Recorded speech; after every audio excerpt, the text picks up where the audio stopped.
नमस्कार, मैं doctor Seema Jaiswal government Pandit Jawaharlal Nehru arts and science PG college Bemetara में पदस्थ हूँ। मैं आप लोगों को इंटरपोलेशन एक्सट्रापोलेशन के बारे में बताने के लिए जा रही थी, जिसमें कि पहला मेथड एकीन्द्र वक्र अन्वयोजन रीति में, जिसमें कि हमें 4 पद मालूम होते हैं, वो क्वेश्चन हमने सॉल्व किया।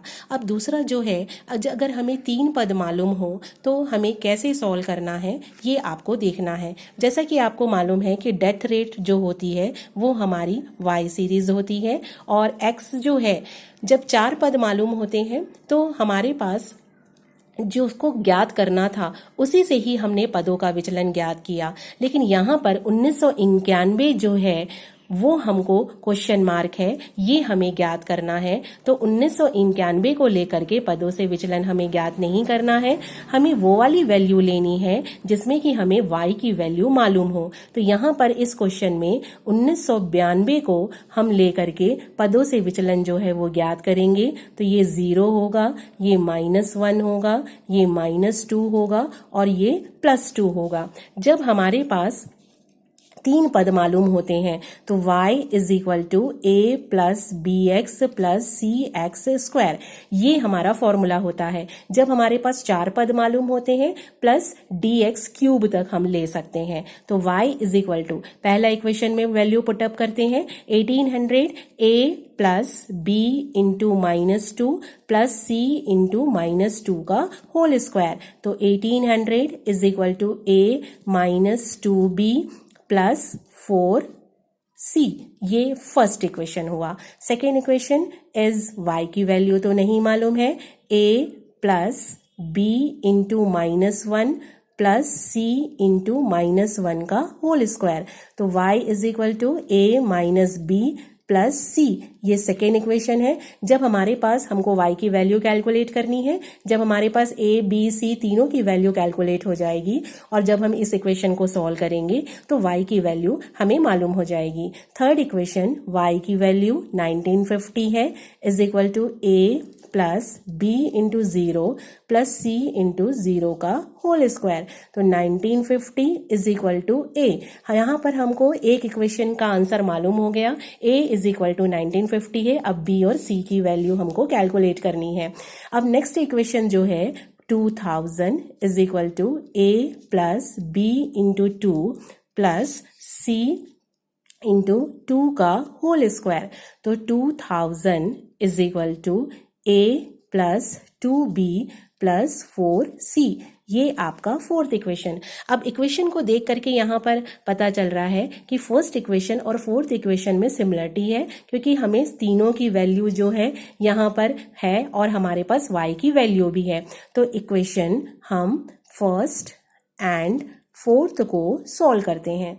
तो first equation is 1800 = a - 2b + 4c, और fourth equation is 2000 = a + 2b + 4c।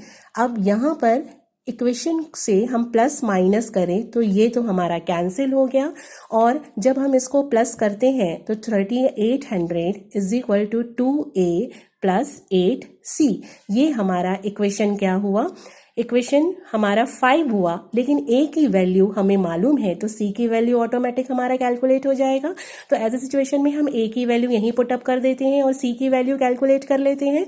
तो 3800 टू a की वैल्यू है 1950 + 8c। तो 3800 = 1950 × 2 is 3900। तो 3900 + 8c, तो -8c = 3900 - 3800।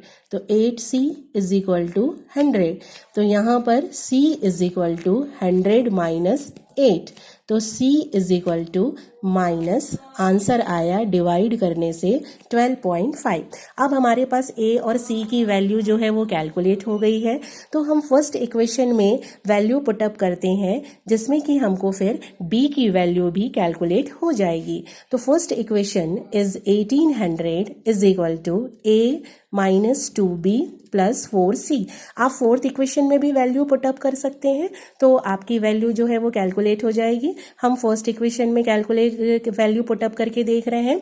तो यहाँ पर a की वैल्यू जो है वो है 1950 माइनस b की वैल्यू तो नहीं मालूम है 2b + 4, c की वैल्यू हमें मालूम है 12.5 है, तो c की वैल्यू इंटू 12.5, लेकिन ये माइनस में है, तो 1800 is equal to 1950 minus 2b minus यहाँ पर 12.5 इंटू 4, तो आंसर आया -50। जब हम इसको सॉल्व करते हैं तो 1800 इज इक्वल टू 1950 माइनस 50, तो ये हुआ 1900 माइनस 2b, तो 2b is equal to 1900 minus 1800, तो 2b इज इक्वल टू आया आंसर 100, तो b is equal to 100 divided by 2, तो b का आंसर कितना आया 50। अब हमको y की वैल्यू पुटअप करनी है, तो y is equal to a minus b plus c, तो a की वैल्यू भी हमें मालूम चल गई, b की वैल्यू भी मालूम चल गई और c की वैल्यू भी मालूम चल गई, तो y is equal to a की वैल्यू है 1950 है, माइनस b की वैल्यू 50 है, और प्लस c की वैल्यू जो है वो है आपका यहाँ पर -12.5 है, ये c की वैल्यू है।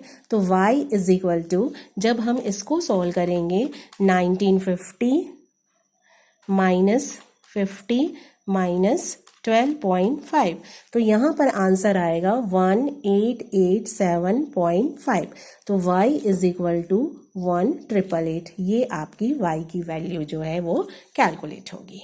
तो ये आपका क्वेश्चन जो है वो सॉल्व होता है। धन्यवाद।